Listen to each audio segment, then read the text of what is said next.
welcome, and welcome back to a new idea with Samuel Adams Returns. And this will be a part of what I've been mentioning on the other programs, and more than just a reach into any type of theology, but into the historical facts and reality that nobody else wants to talk about. They don't talk about it at the pulpits any longer.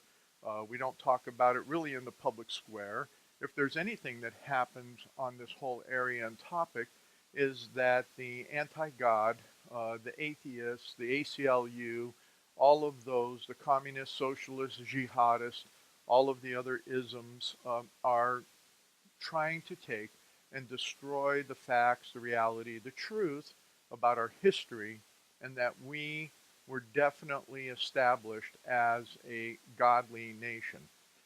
Also, from that theological perspective, if you will, that there's many out there that have talked about Christian Reconstruction, and we've had these battles between Calvinism and Arminianism and all of the other isms in a theological confrontation, if you will, that goes back to the Reformation, but more so in America, really started changing when we look at the history that happened with the introduction of the social gospel in the early 1800s, about 1830-ish and on. We saw a lot of changes, even from a theological perspective, that impacted how we thought about our nation. So I mentioned to you on our last program, and I'll keep mentioning it at every program now, is that I'm going to read you a book. And it's not that I'm going to read you a book. The real intent and purpose for this reading of a book, if you will, is for my grandchildren. My younger grandchildren may not be able to sit down and listen to this and hear it. Uh, our older grandchild, he's old enough to sit down because when they were out here back in July, he sat and as I read to him from a C.S. Lewis books, he sat and he listened and we interacted and all of that. Well, my grandchildren aren't here to interact, but I've set the camera up and the angle up here in the library, my studio, if you will, as I turned everything around to a different bookshelf and books that you've seen in other video and chairs you've seen in other videos. For you to imagine with me that my grandchildren will be sitting on the floor in front of me, or maybe one sitting in the chair next to me, and that I'm going to bring them as much as to you this foundational and fundamental history and truths of this nation. Uh, One of the things that I want to point out is that this book was compiled and put together in 1864. As we go into it, and the title of it, I'll give it to you in a minute, is when we look at when did de Tocqueville come to America. He ended up writing what he wrote at the beginning in the late 1840s, early 1850s when everything was published. But he actually came to America in the mid 1830s when America still had the fundamental foundations before the social gospel and all of the other effects that our founders, especially the Anti-Federalists, warned about, even relative to the churches, which we are fully experiencing in this day. Is the churches don't get it. They need to be reminded of this history. The church that I attend needs to be reminded of this history. I don't think anybody's ever read it there, so they miss out a lot. So again, look at this as that, for your grandchildren, for your children, for my grandchildren in particular. That's why Kathy and I do everything that we do is for our grandkids, so that we have this remembrance, we have this posterity, we have what was biblically told to us to remember those things, not just scripturally, but how it all fits into our whole society. And what does that mean for our republic, which we have and which is special, which is a gift of God, as you will hear about as I take you through. And please indulge me as I pay attention now to my grandchildren and read to them this book that is titled The Chaplains and Clergy of the Revolution by J.T. Headley, author of Washington and His Generals, Napoleon and His Marshals, etc. New York, Charles Schreiber, 124 Grand Street, 1864. This is in the Library of Congress, and it is in the public domain. The preface. In writing the bibliographs of the chaplains and clergymen who bore a prominent part in our revolutionary struggle, I have thought proper to devote a few pages at the outset to the influence of the pulpit as an institution, in New England especially, which inaugurated the rebellion and on which fell so heavily the burden of carrying it forward. The pulpit was a recognized power in the state, and its aid formally and earnestly invoked. It was necessary to do this to carry out the entire object I had in view, which was not merely to give a series of biographical sketches, but to exhibit the religious element. In other words, present the religious phase of the revolution. Individual clergymen might have been devoted patriots and rendered efficient service to their country, and yet the pulpit as such deserved no more prominent place in the struggle than the profession of law or medicine, because many of its members bore a distinguished part in it. The clergy, however, wielded a twofold power as individuals and as representatives of a profession which in New England dominated the state. In writing the biographical sketches, I have restricted myself almost exclusively to events and actions embraced by the Revolutionary period. This was necessary not only to give definitiveness and unity to the work, but because full biographies of some of the distinguished chaplains would make separate volumes in themselves. Hence, I have not professed to write the life of any one individual, but as far as I could obtain the facts, the revolutionary history of all. The details and incidents necessary to carry out this design not being found in public documents, it will readily occur to the reader that the most serious difficulties had to be surmounted in obtaining them. I have had to rely chiefly, of course, on family papers and traditions, with such additional items as I could pick up in my researches among old pamphlets, letters, etc., found in antiquarian societies. I mention this to explain the absence of all references to authorities in the body of the work.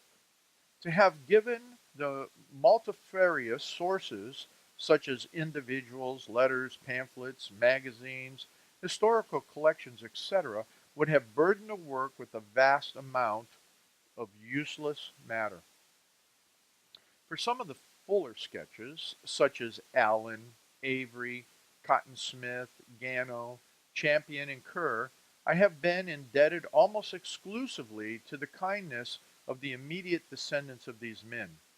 In others, in part to family relatives of the chaplains, and in part to various miscellaneous sources.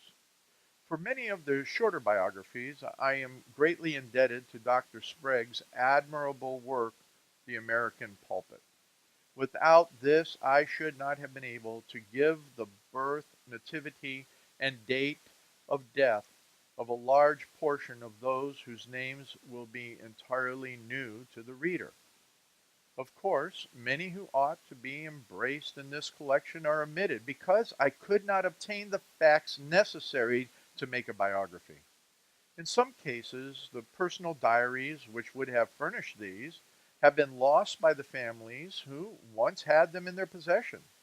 In others, they, having lived only in tradition, have passed away with time, or are so dimly remembered as to be comparatively valueless. I have regretted especially that I could obtained nothing satisfactory respecting the Lutheran Church, which rendered the country good service. But notwithstanding the necessary incompleteness of the work, I feel I have done something towards giving the clergy and the pulpit the place which they ought to have in the history of the Revolution, and furnished a book which will benefit the generation now rising into manhood by directing the mind not only to religious influences, but to the great source of all national blessings, as well to the battlefields and the strong legions. This diversion of mind from the armies to God of armies is especially needed in our present crisis. Enthusiasm and numbers will not deliver us from the troubles that now overwhelm us. Penitence and humility will go farther than either.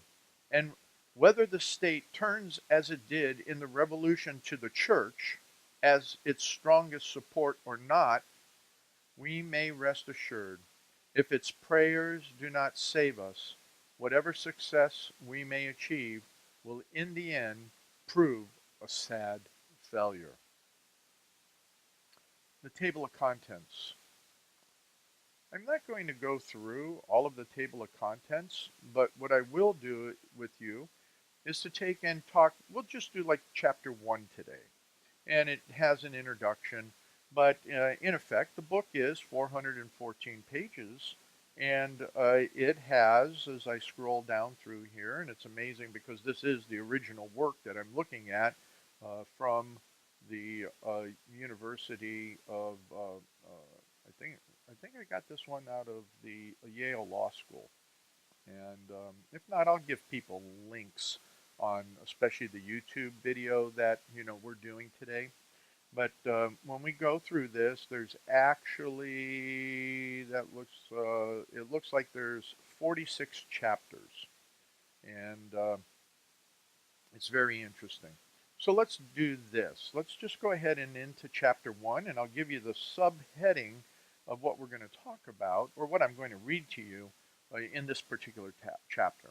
So chapter 1, religious element of the revolution, not sufficiently dwelt on by historians, influence and action of pastors, example of in Stockbridge, Massachusetts, and then an interesting scene.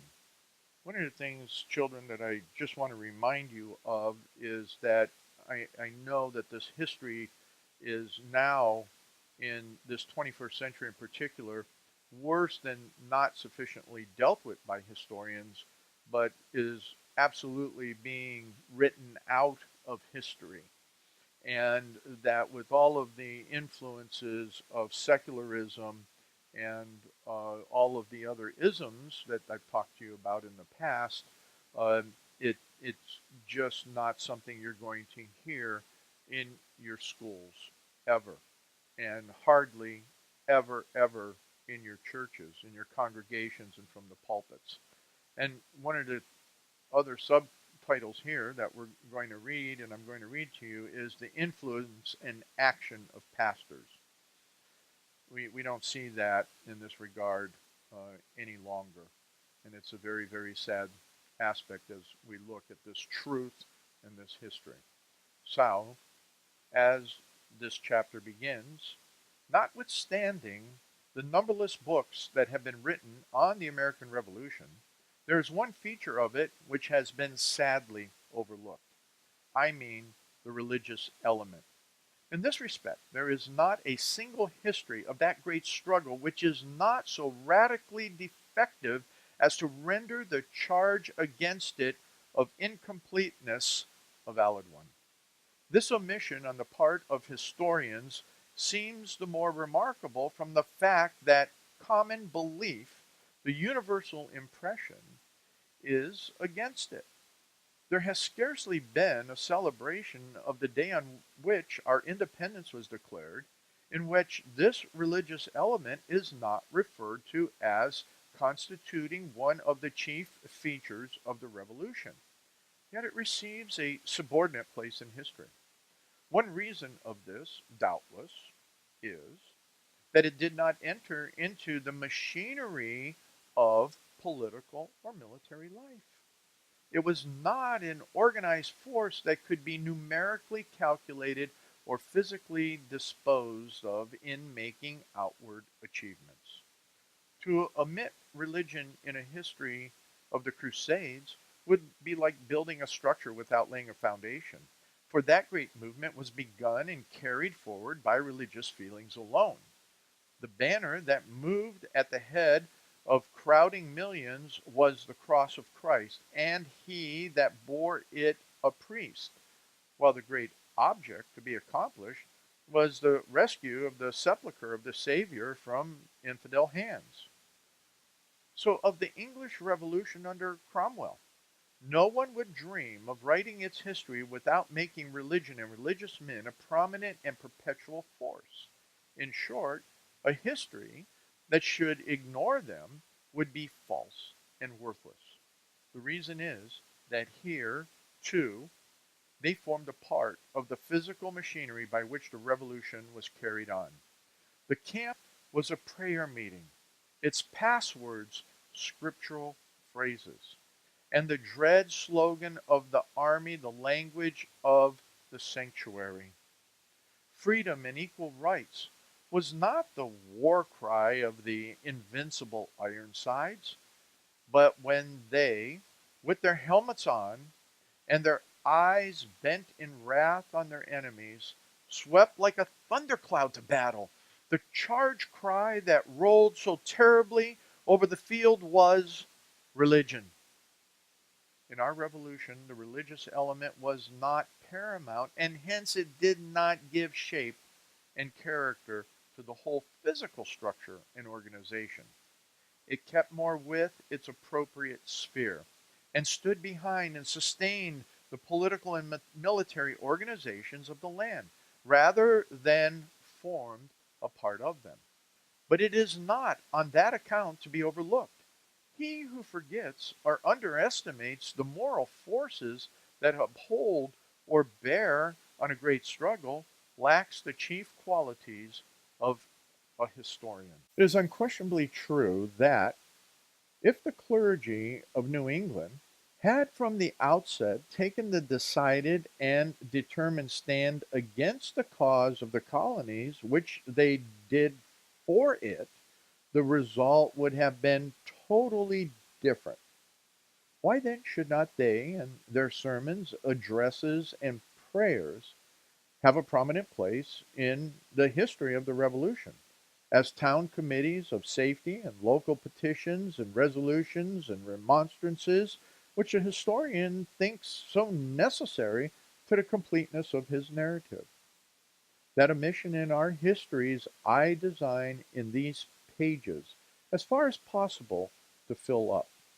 There is some excuse for the historian in not giving a great prominence to the religious element of the Revolution, for its development, force, and the efforts it caused to be put forth did not take the shape of town meetings and form part of the political and military records of the time.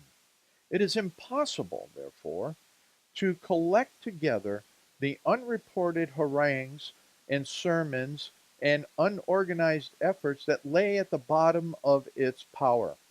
I have had this difficulty to contend with in every step. It is difficult in these days when chaplains in the army are looked upon simply as a necessary part of its methodical organization, a set of half officers, half civilians who are not allowed to fight and often cannot preach, to get a proper conception of those times when their appeals thrilled the ranks and made each hand clutch its weapon with a firmer grasp, and when their prayers filled each heart with a lofty enthusiasm. Then the people composed the army, and when the man of God addressed the crowding battalions, he addressed the young men and old men of his flock.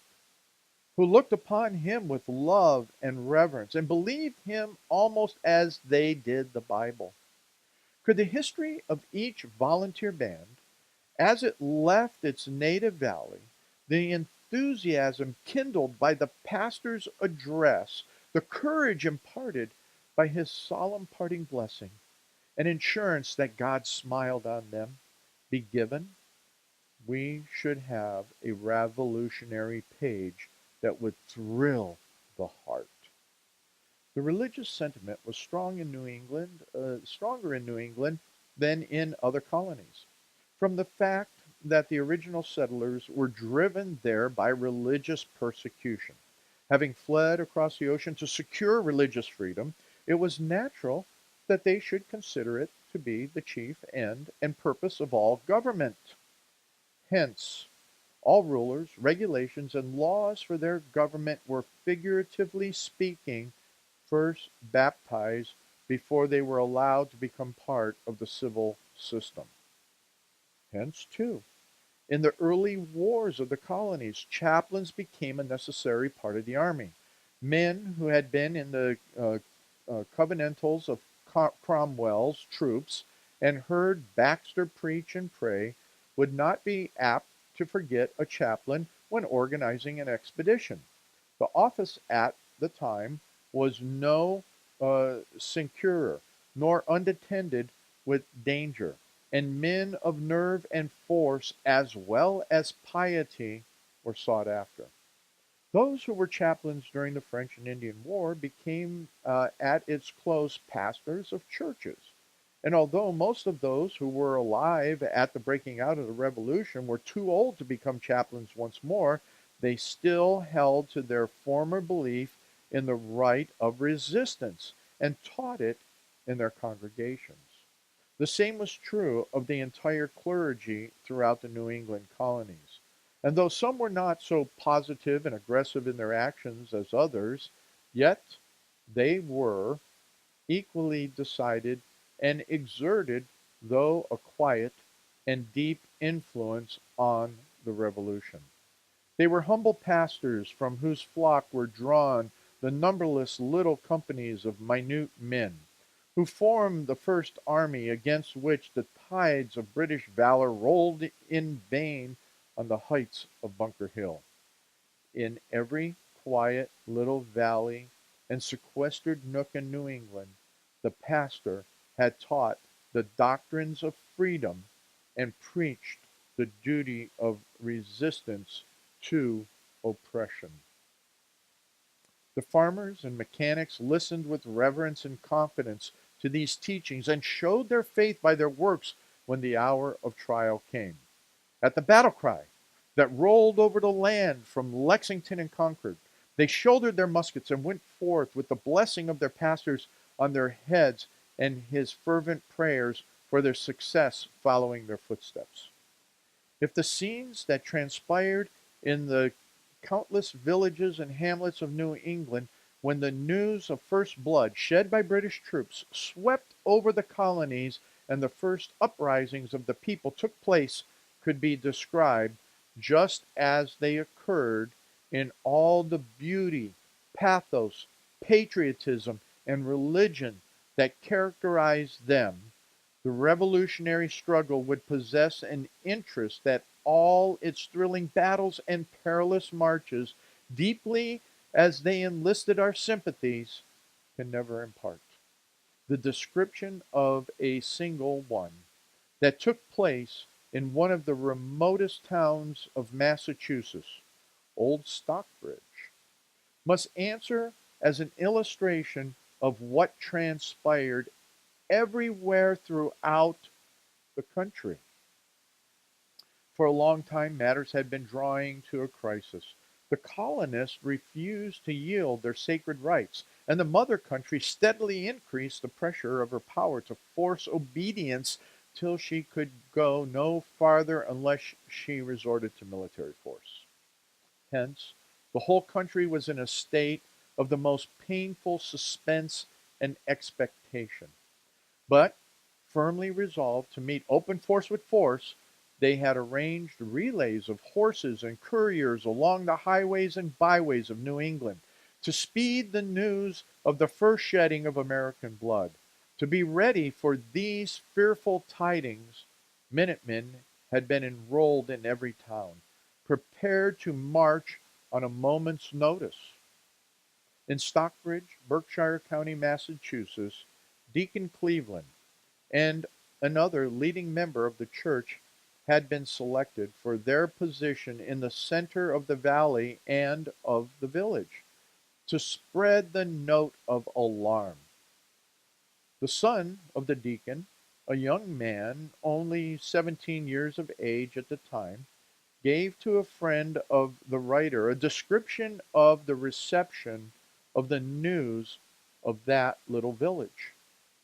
One quiet Sabbath morning, when all was still, as it ever was in that peaceful valley on that holy day, he was suddenly startled by the report of a musket.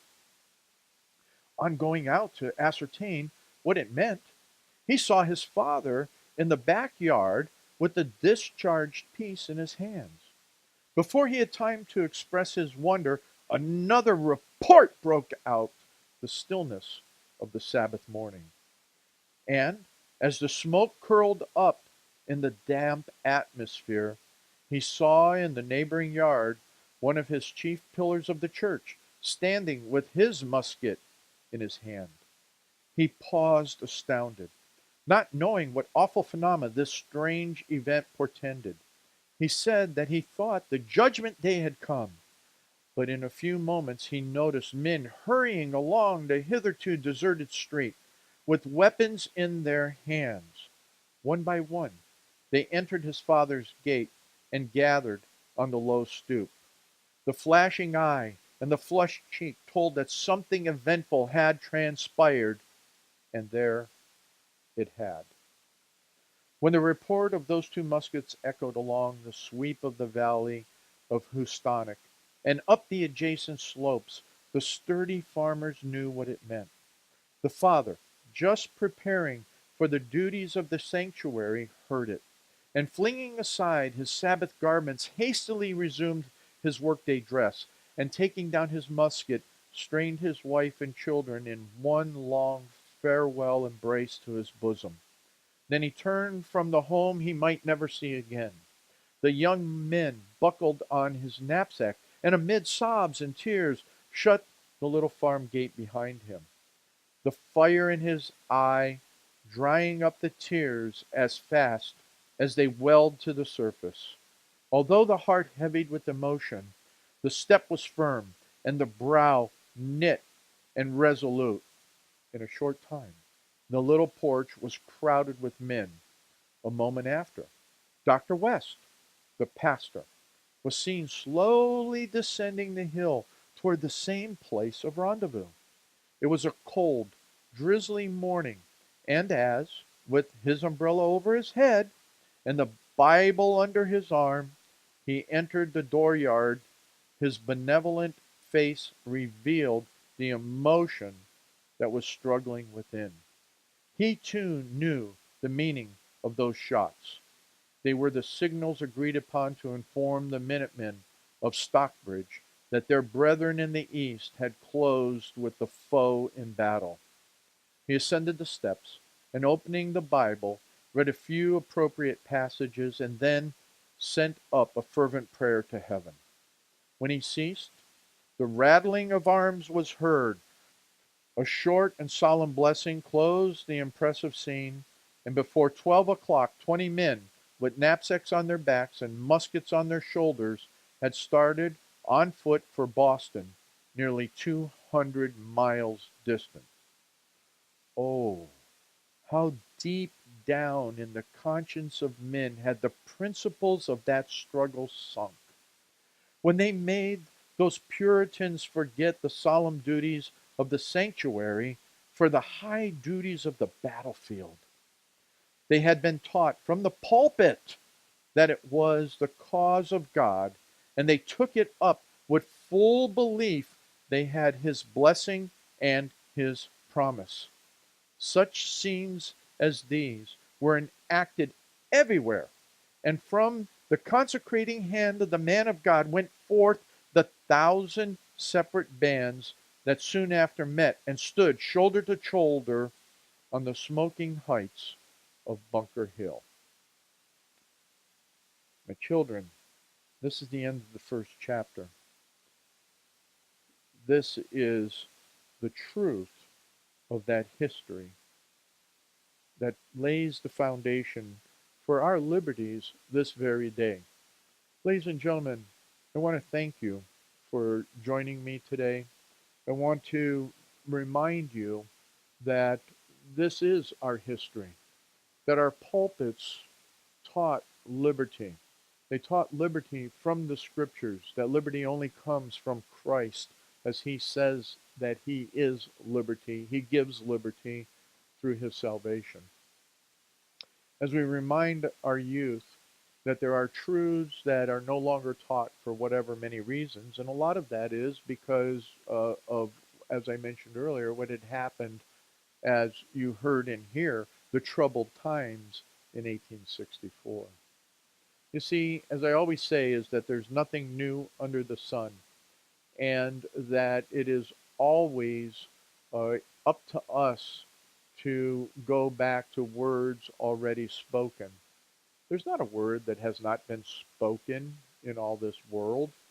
And when we try to recreate them and we put new names and labels on things, I have my own theories and philosophies on that. And some, yes, we're trying to express those thoughts in our modern society.